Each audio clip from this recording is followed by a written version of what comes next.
Welcome to the Scottish FA Return to Football Changing Area Guidance presentation. As part of the presentation today, we'll be talking through the protocols and the guidance in place for opening up changing facilities and changing areas. In today's conversation, we'll have Cammy Watt, who's the Facility Manager at the Scottish FA, and we'll also have Graham Finney, who's the Facility Manager at Sports Scotland. I think just to reiterate, as we're going through the presentation today, one of the main areas that we'll be talking about is the Sports Scotland's operational guide to changing rooms. That should be seen as the overarching document for any of the content that we talk about today. And that for any further information and any further questions, please go to the Sports Scotland website, where you'll find relevant content. One of the big things that we will talk about today is that this document should be used by all club-owned or club-managed facilities only. So when you're hiring a facility by another partner, please ensure that they have adhered to all relevant guidance and protocol before using the facility. All other information with regards to the changing area guidance can be found on the Return to Football Hub. And finally, in terms of child wellbeing and protection, we would encourage you to go to the Scottish FA relevant section on the website, where you'll find further information with regards opening up facilities for younger players and participants. Can you move on to the next slide, please? Thanks. The changing area guidance that's been created is specifically looking at changing areas, and it's basically up to each of the clubs to look at what they have currently in place and make sure that it adheres to all the guidance that's outlined within the presentation.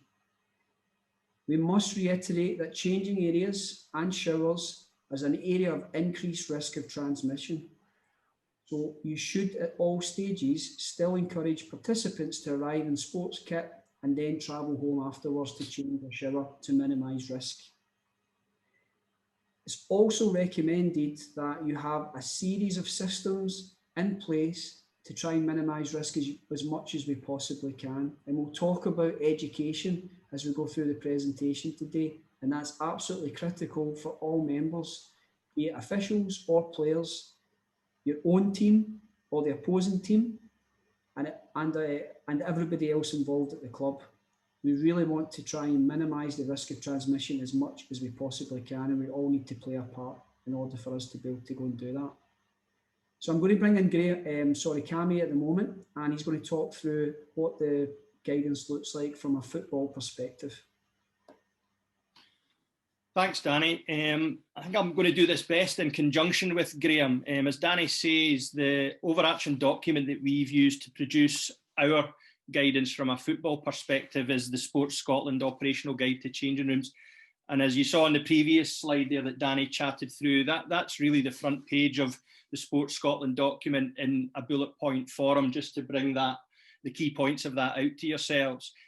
What we've done with this particular guidance document is take the most appropriate pages from the Sports Scotland information, which you see here on the right-hand side of the screen. And then on the left-hand side, we've pulled out some of the main points that we think from a football perspective are the most important for people to be considering at this moment in time. So, Graham, if you wanted to just have a chat through the Sports Scotland elements on each of the following 5 or 6 slides, and I'll add on anything that I think that's specifically important in a football context.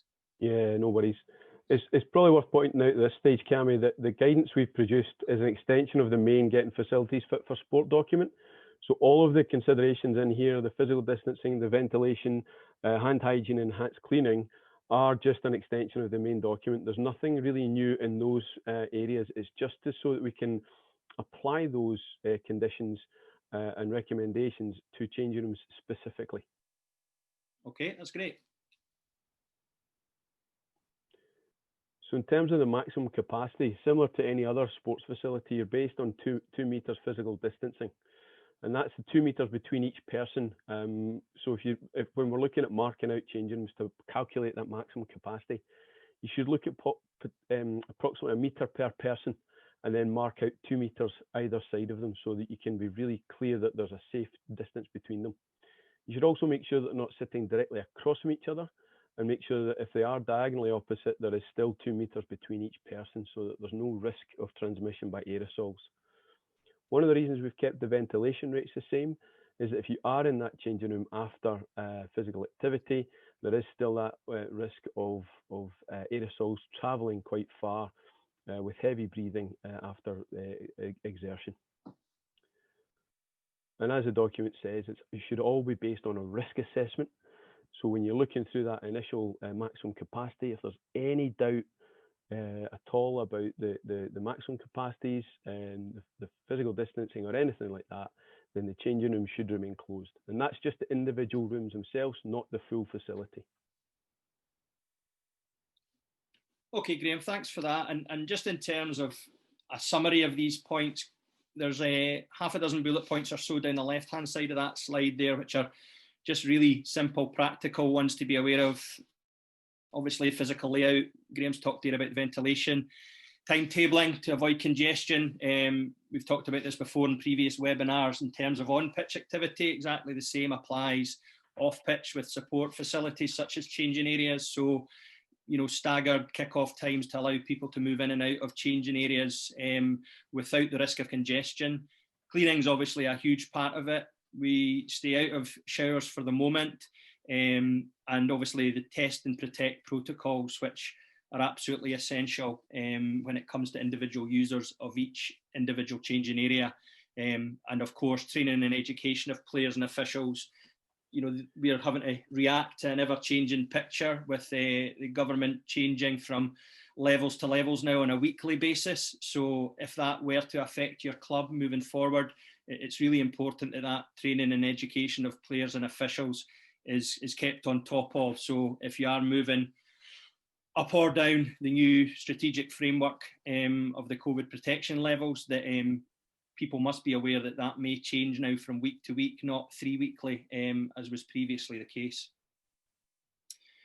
Just moving on to ventilation, Graham, do you want to take us through the key points in this one? Yeah, no, absolutely, Cammy. This is one of the most important points.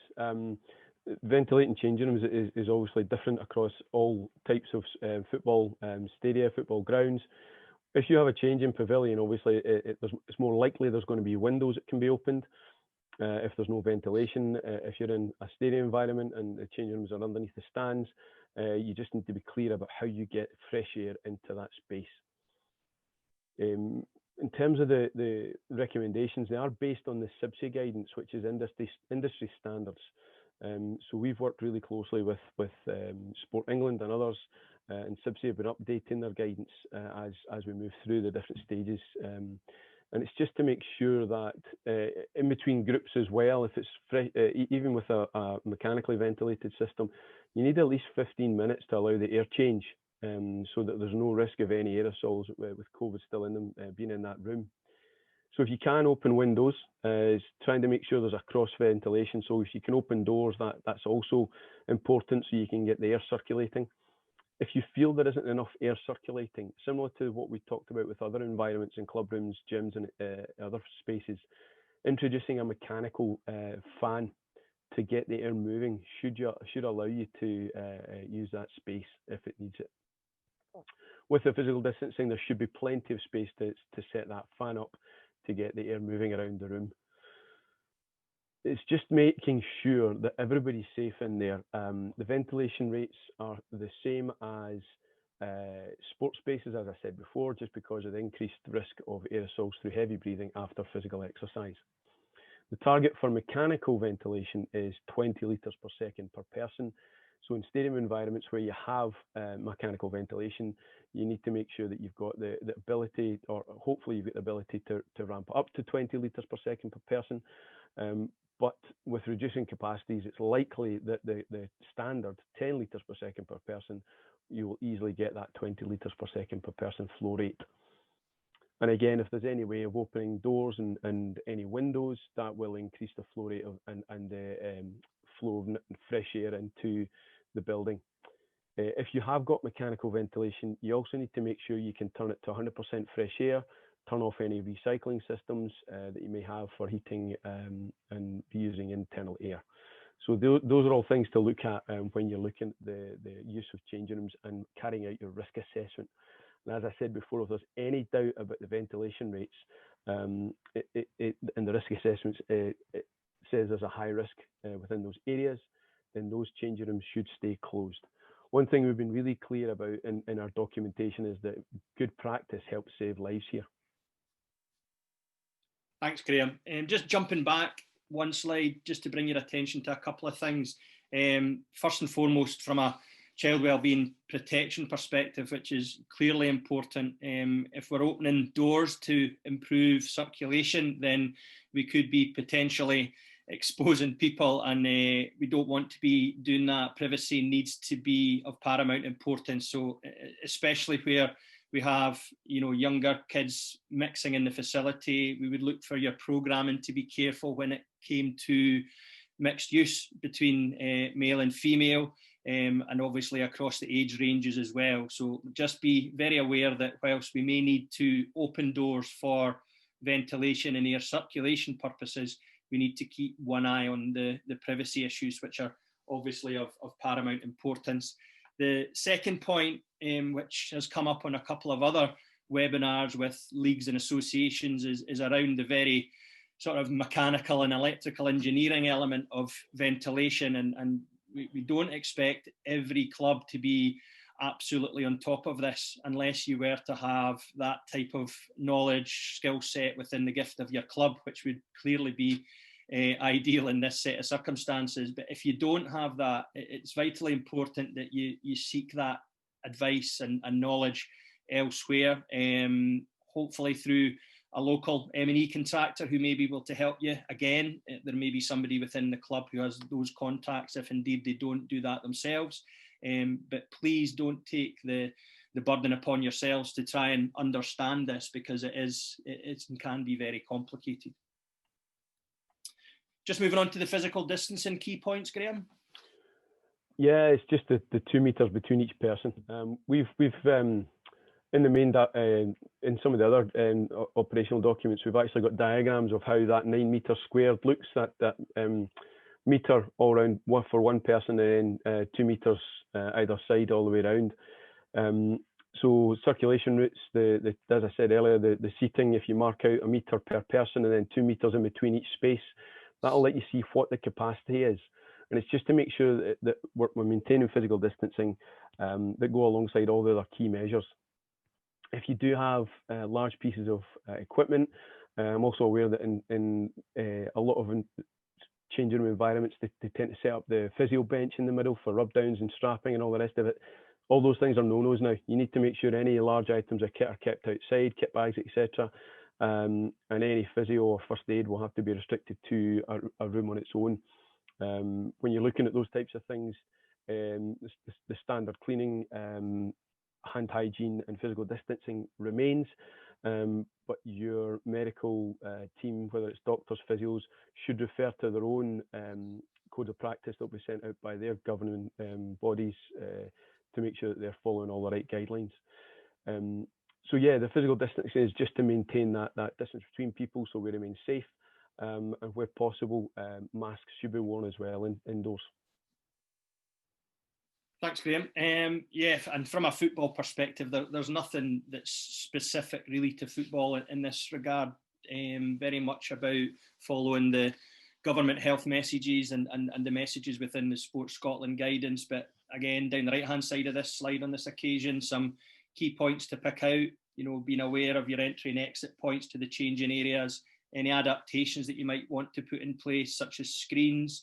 I think Graham's mentioned this one before, encouraging players to remain seated as much as they can, even when getting changed, which can obviously be difficult. The clearly defined individual changing spaces should make it easier, and other things such as the use of mask, appropriate signage, and all other such things that if they're in place, people will get used to them being there very, very quickly, and this will very quickly become the norm for however long that needs to be the case. Yeah, Cammy, just on some of these points about the physical distancing as well, if you're introducing screens, you need to make sure that they go full height so that when people stand up and down and are coming in from the game or warm-ups or whatever, that they are full height, so that there's no risk of the aerosols travelling over people. So it's not just a seated position. You need to make sure that they're maintaining that physical distancing when standing up as well. Oh, perfect. Okay, on to hygiene, health and safety. Yeah, it's just the same in terms of those enhanced cleaning. So the hygiene measures is the good hand hygiene, making sure that anywhere that's got users in is cleaned down. So if once you go through a set of people within a changing room, each bench, set of coat hooks, etc., has to be cleaned down. If you are using showers, they have to be cleaned fully between each person. So that would be any touch points in terms of shower heads, taps, push buttons, doors if there's cubicles, well there should be cubicles, and washing down any screens in between those shower areas as well as the shower tray.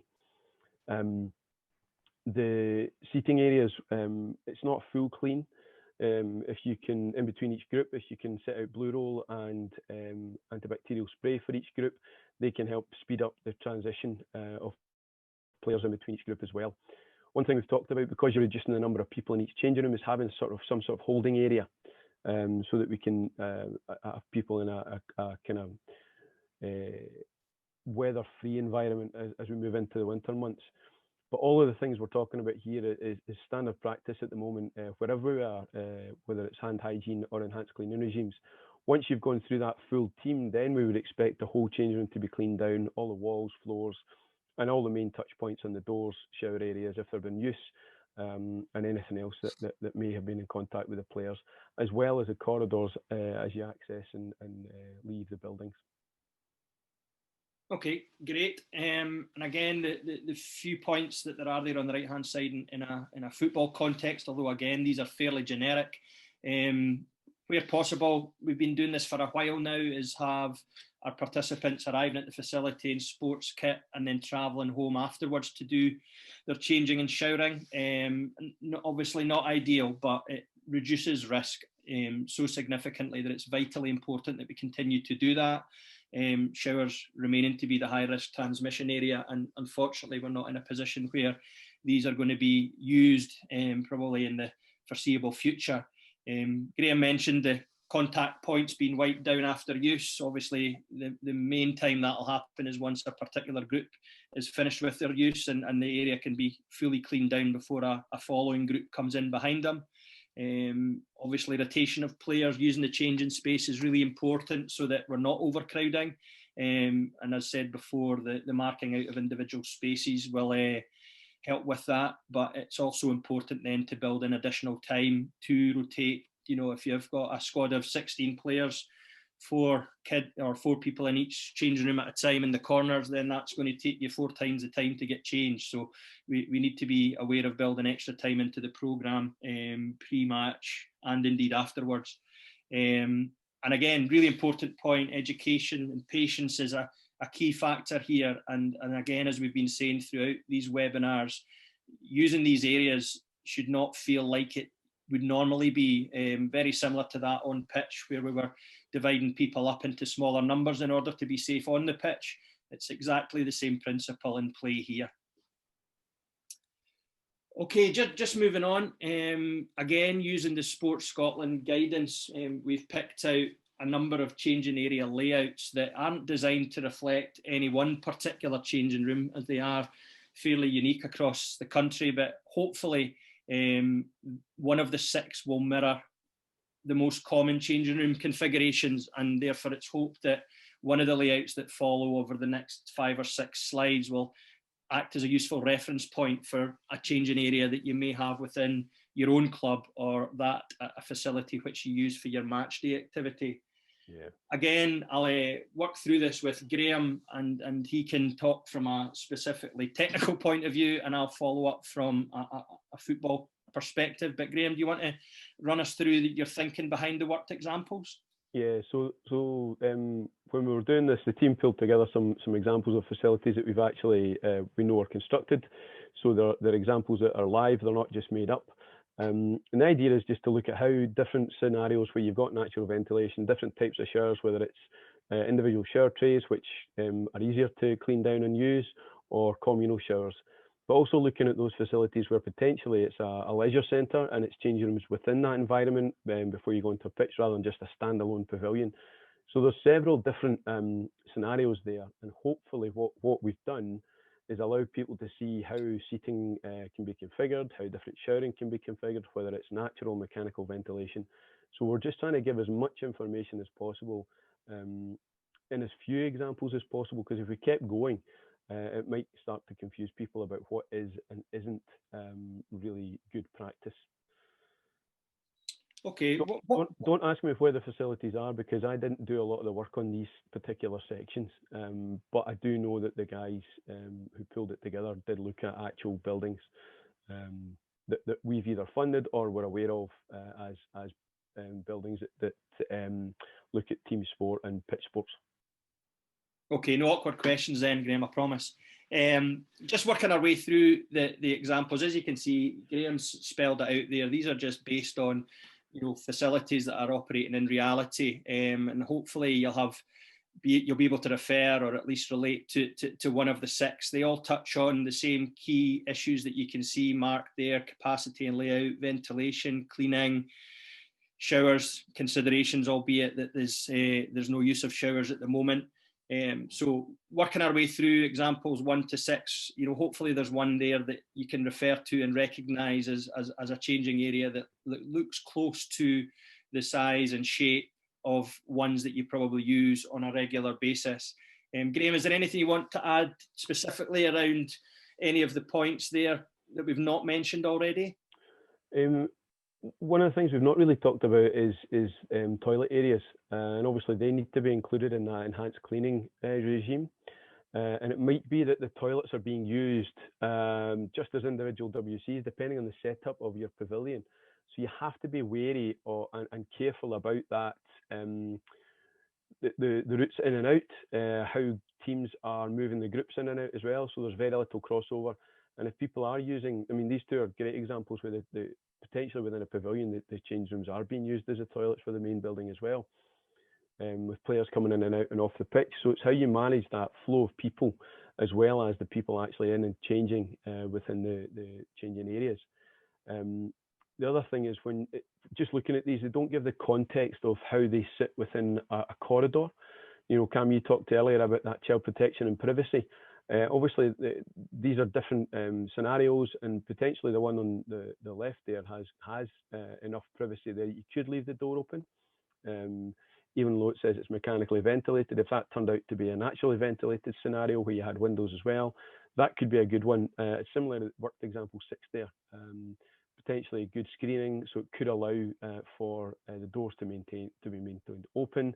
But if not, potentially the solution there is to add screens, whether temporary or not, as people are in the changing room, to allow the door to stay open and allow that fresh air to flow through the changing rooms. Again, making sure they're as safe as possible. But that's going to come down to the risk assessment on each individual pavilion, stadia, or wherever you're playing, and also on each group that's going to be in those changing rooms. Oh, brilliant. It's a really, really important point, that. And yeah, you can see through the worked examples, there are ones where opening a door, number 1 there in particular, number 2, number 3, perhaps, where there's a clear line of sight from the main corridor into the changing area. We just need to be really, really aware of that for all the obvious reasons. With no kit bags and things being allowed, if your showers are out of use, one thing I talked about yesterday about a guy at a club was potentially using the shower areas when they're out of use as the bag drop. Yep. But just being very clear that each bag has to have its own area. They can't be piled up, just so that there's no potential contamination of those the bags where there's been touch points. So that's an option for people for bag drops. Again, there's also that issue of not being able to lock doors because you've got so many people coming in and out, and how they manage securing valuables when people are coming for matches in particular. That's a solution that will have to be done individually each club. There may or may not be lockers, there may or may not be a safe place for people to store them. It's just those considerations as we move through the season, whether it's training or matches. Just on that, Graham, it's an interesting one, and I'm looking at worked example 5 here, where you've got a fairly significant space, and the way that that area is orientated, you know, you could, if you like, replicate the principle of a person in each corner, you know, and therefore potentially have another 4 people in that area. What would be your advice there? It's just whether or not it's the safe thing to do. It depends on whether or not it's a ventilated space. Yeah, it's just down to your risk assessment. If you could put a chair or 2 in there to increase your changing capacity, if you didn't want to use it as backdrop, that could be an option. Okay. Yeah. No, great. Okay, moving on from the sort of technical advice and guidance into the more football specific areas and roles of the League Association or the affiliated national association. Some of this was touched on in the introductory slides that Danny ran through earlier, but just to reiterate, the sort of key responsibilities that rest with the league associations and the ANAs is that they must do everything that's possible to make clubs aware of, in this instance, the Sports Scotland changing room guidance, which can be downloaded at that particular link. It's a really useful document. It's relatively easy to read and understand in the first instance, perhaps away from the more technical areas, such as ventilation, but please pass on that link, download the document and pass it on in whatever way, shape or form that you pass information down your particular association or league. And then coming into the responsibilities of others, that the league associations and ANAs must make the clubs aware that in this particular instance, there are some checklists and supporting information and documentation that needs to be provided. So again, very important that that information is filtered down and the responsibilities resting on individual clubs is clearly outlined as well. Clubs must make available, if requested, all that supporting documentation relating to their changing areas to the League Association or ANA. And equally importantly, on a very practical level, all clubs must ensure that that same documentation is fully communicated to all players and officials. And I would reiterate the point that if that's done one week, it may require to be done the very next again week if there's a change in level at a Scottish Government COVID protection level. And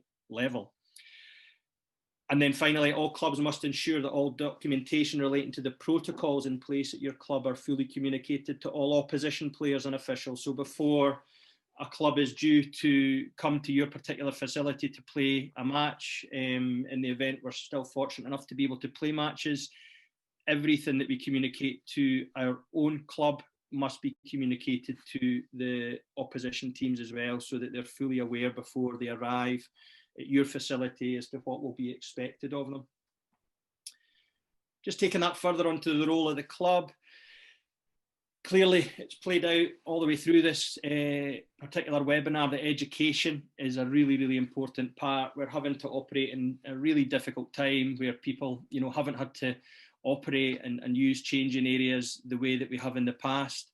So the responsibility rests squarely on the shoulders of the clubs to educate players and officials on the changing area protocols that we've had to implement, and obviously make them aware of the increased risk associated with using changing areas. You know, these areas at the moment are very much used in a sort of respite sense, if you want to call it that, where, you know, people obviously can come in and, as Graham mentioned there, they can drop bags off, you know, perhaps take shelter when the rain or whatever is particularly bad, which is the time of year that we're moving into at the moment. But please, you know, education is absolutely key, and it's vital that the club takes a responsibility to filter down all the relevant information as it changes. There's just a checklist there, a whole list of questions. I'll not run through them one by one, that you need to make sure that you're doing. And as I say, if there's any particular issues with that, then, you know, we need to be aware of that. And if you're not sure of anything within the gift of the club, then, you know, you maybe need to look for some external support, whether that's ourselves at the Scottish FA or indeed Sports Scotland directly. Okay, in terms of a timeline, this is just to kind of help you guys understand what a match day might look like, moving through from pre-game to after match. Important, at no time should the number of persons in the changing area exceed the maximum permitted number. So whatever you have outlined in your risk assessment, your method statements, how you're going to handle the flow of players and other participants, club volunteers, officials through your changing room. That must be adhered to at all times. Before match day, we've talked previously on webinars about the importance of the COVID officer or club official with that responsibility to contact the opposition, and they must formally make them aware of the ANA League Association regulations prior to the game. Areas to touch on are things like arrival areas and car parking, how that's going to be conducted, the changing room setups, if they're applicable. If we're able to use changing rooms safely, then how are these to be used, player rotation, etc., etc. And then obviously the signage to limit people congregating in particular areas. So we don't want people gathering in changing rooms unless they're getting changed. We don't want them gathering in corridors unless they're on their way to getting changed. On match day itself, a whole list of information there on arrival, making sure people are aware of the meeting time, that they shouldn't congregate indoors and in changing areas. Players and officials should stay in cars and buses until they're instructed to move to their agreed area and be able to come off the bus safely to move into the changing area. Masks, ensuring physical distancing, these must be adhered to on the route to these areas. Temperature checks, which may or may not be in place depending upon the level of the game that we're talking about. Changing area guidance, everybody must follow that at all times. Access to the toilets, if situated within a changing area, we might need to consider a clearer path for entering and exiting the toilets. In terms of a pre-match team talk, we would encourage that to happen where possible outside the changing areas, on the pitch immediately prior to the game. Clearly, the maximum numbers aren't going to allow us to gather in a changing room in order to conduct a pre-match team talk. So you want to maybe consider where that takes place. Physio and support staff, again, all personnel involved in that area of the game will be used to this by now, must wear appropriate PPE equipment at all times. Face masks, again, always in use in any mixed zones. The cleaning protocols, ensuring that any touch points in the changing areas are sufficiently cleaned, and that's most importantly immediately after a match where a squad has moved in and then out of the area, and the area itself needs heavily cleaned. Once everyone's changed, all players move to the designated warm-up area, maintaining that 2 metre physical distance off the park. Important that that's done. And then again, from a players and team officials perspective, again, reminded that they should remain at least 2 metres from the match officials during any communication. So, okay, at half-time, entering and exiting the changing area, we may need to stagger players leaving the pitch so not to create any bottlenecks. Ideally, we maybe need to consider staying within the playing area rather than leaving the pitch to then go back into a changing area. Clearly, very, very difficult to conduct what needs to be done at half-time in an indoor changing area where space is restricted. Again, the half-time team talk, similar to the pre-match. Please remember that players and officials shouldn't be congregating indoors, and therefore, again, that may well be best conducted on the pitch. Clearly, weather can be a factor there, so we just need to be aware of alternatives, but where it is possible, that should be conducted on the pitch. Moving on to full-time, teams return to their agreed half of the park, the maintenance of 2 metre physical distance as players leave the pitch, away team leaving first, home team following. Officials, as normal, are last to leave the pitch, again maintaining their 2 metres physical distance. Should obviously then leave the facilities as quickly as possible. Full-time team talks, again, similar to the pre-match and half-time talk, where that happens needs to be carefully considered.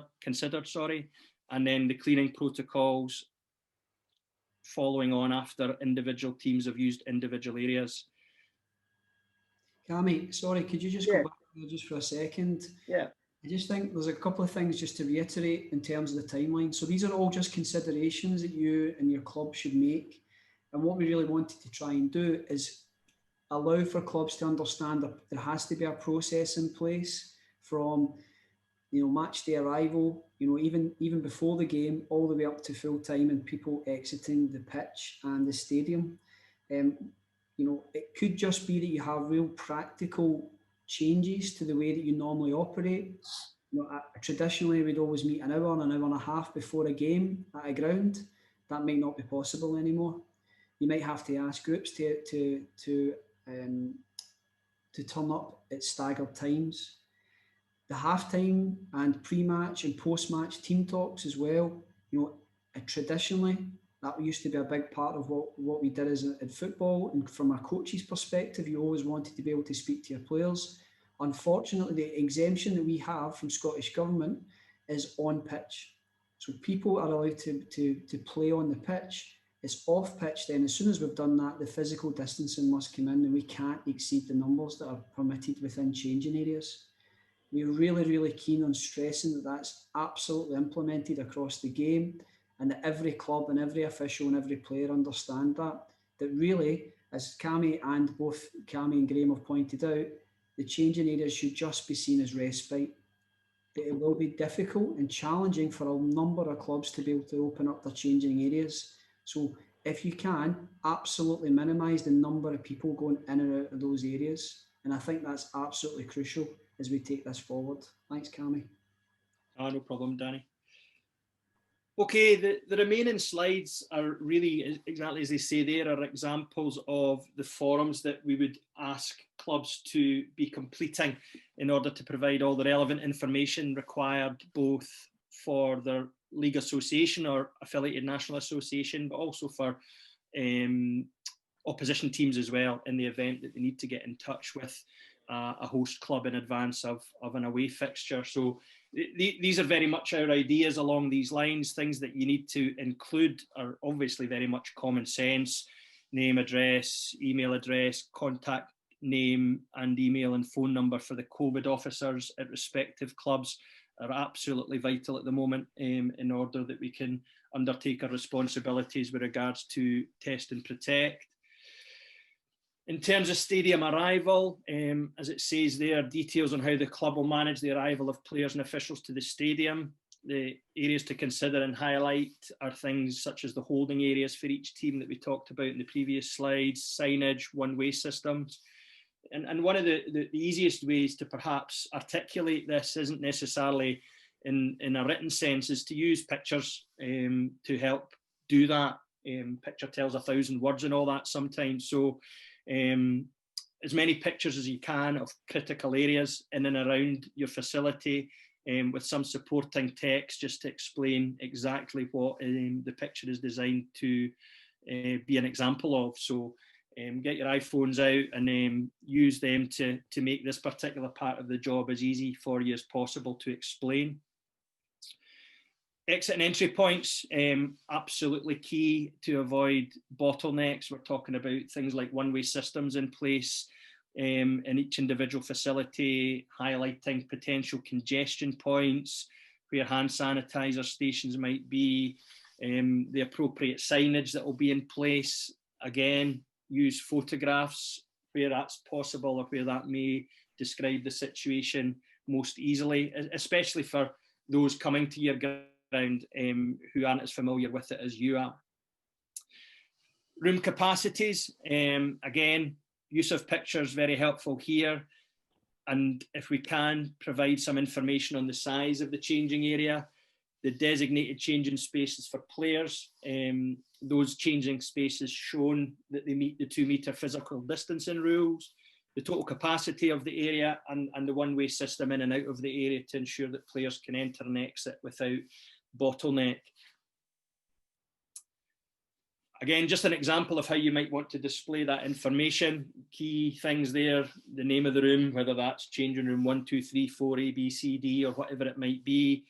The size in square meters, if you can have that measured up and committed to paper, that's really helpful. What that equates to in the total number of permitted users. The square meters per person, which Graham alluded to earlier. And again, if there's any additional information required, a space to note that down.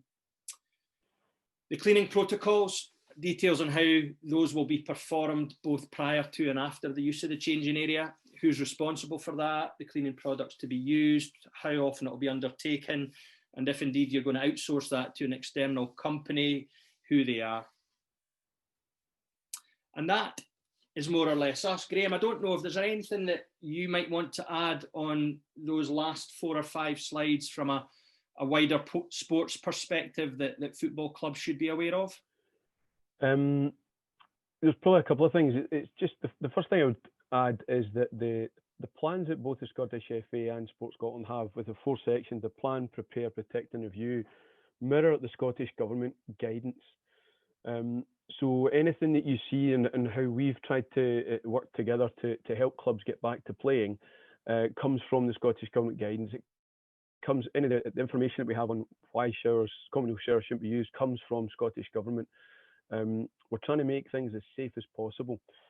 When we're looking at larger facilities where there's multi-sport, obviously the operators are going to have to stagger those changing times, look at how they can store equipment when people are playing, if needs be. So again, it's going back to that point about being patient, working with the facility operator, whether it's a club or a community sports hub or within the leisure trust or schools estate. So if you can access that, it's really just about making sure you understand how you're going to access and use facilities safely prior to playing football. Thanks, Graham. Danny, have you got anything else you want to add? One other just point I wanted to pick up with Graham. Graham, from your point of view, leisure local authorities and leisure trusts are obviously, you know, a huge player in terms of football access, etc. What's your understanding at the moment from conversations with stakeholders about them opening up their changing areas? I haven't heard much, to be honest, at this point, but it'll come down to the practicalities of it. Same as with clubs. If they go through the risk assessments and they can do it, then they will. If it stacks up economically as well for them to open them to get more people through, it's just going to be one of those things that we have to monitor.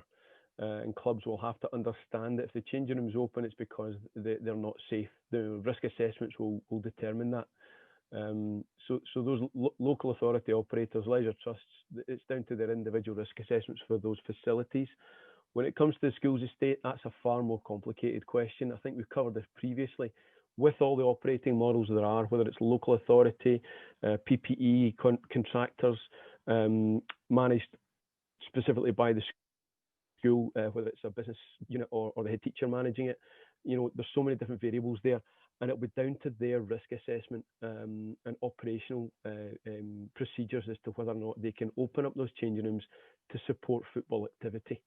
So it's a difficult one because you can't really say they're going to do this in, say, Glasgow and it's going to be slightly different over here in Falkirk. It's going to be down to those very specific individual facilities as well as the operators. As I say, the schools estate, massively complicated to really navigate through that. That's great, Graham. Thanks for clarifying that. Cammy, I think that's us done for the webinar session, unless there's anything else that you've got to add. Nope, I'm fine. Thanks, Danny. Great. Just on behalf of the Scottish FA, Graham, I just want to say thanks very much to Sport Scotland for the guidance and for you giving up your time today as well. And I would encourage anybody who's watching the webinar to please go to the Return to Football Hub for any up-to-date information with regards COVID protocols and anything else that might affect you and your club. And I just want to say thanks again to Cammy for taking the time to do so. Thank you and take care.